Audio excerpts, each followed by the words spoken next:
Rishabh, of course, some more breaking news coming in right now, viewers. This time coming in from from Karnataka, where this is a story coming in with regards to the complaint that was filed by a woman against B.S. Yediyurappa, the former Chief Minister of Karnataka and BJP leader B.S. Yediyurappa. Now, the woman had filed a complaint against Yediyurappa, accusing him of sexually assaulting her 17-year-old daughter at his residence in Dollars Colony. Now, she has died.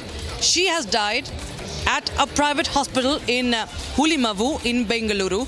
This happened on Sunday. Now, suspecting that Mamata's death was suspicious, the complaint registered from Akhil Bharatiya Janavadi Mahila Sangh senior lawyer Balan was ready to take up the case. Now, Mamata decided to meet the lawyer on the 25th of May.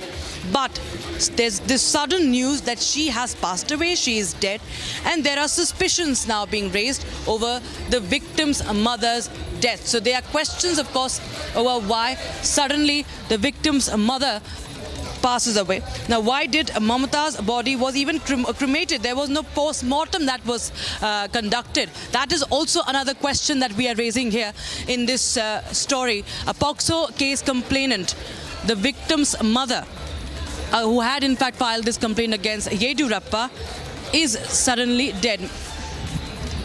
My colleague Prajwal joins us live from Bengaluru. Prajwal, there are many questions, of course, being raised here. First of all, this woman dies all of a sudden once her case was being taken up, and there is, her body is also cremated without a post-mortem.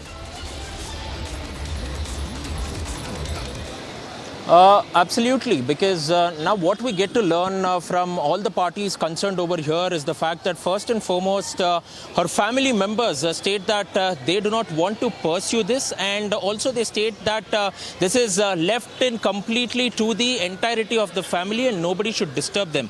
Then there is another version which is coming in from Mr. K. Balan, the lawyer who she last spoke to. This particular woman, who is the mother of the victim, spoke to and stated that the lawyer who was handling the case did not want to pursue this particular case because this was concerning to the former Chief Minister of Karnataka. Secondly, also going on, it is being stated that he was trying to manipulate this particular case as well. So therefore, Mr. Balan, who is a senior counsel with the Karnataka High Court, readily agreed to take up the case, and they fix an appointment on Monday, stating that she will be meeting him at 5:30. So there was a call which was made by the victim's mother on Friday, and they've spoken for a good 20 to 25 minutes as well. And she stated that she wanted to make sure that her daughter gets justice in this particular case, and wanted to take this up with Mr. Balan. And Mr. Balan had also agreed to fight this particular case pro bono because this was state versus the party concerned as well. So therefore, he stated that if the state would have approached earlier as well, he would go ahead and go on to make sure that he would be a special public prosecutor.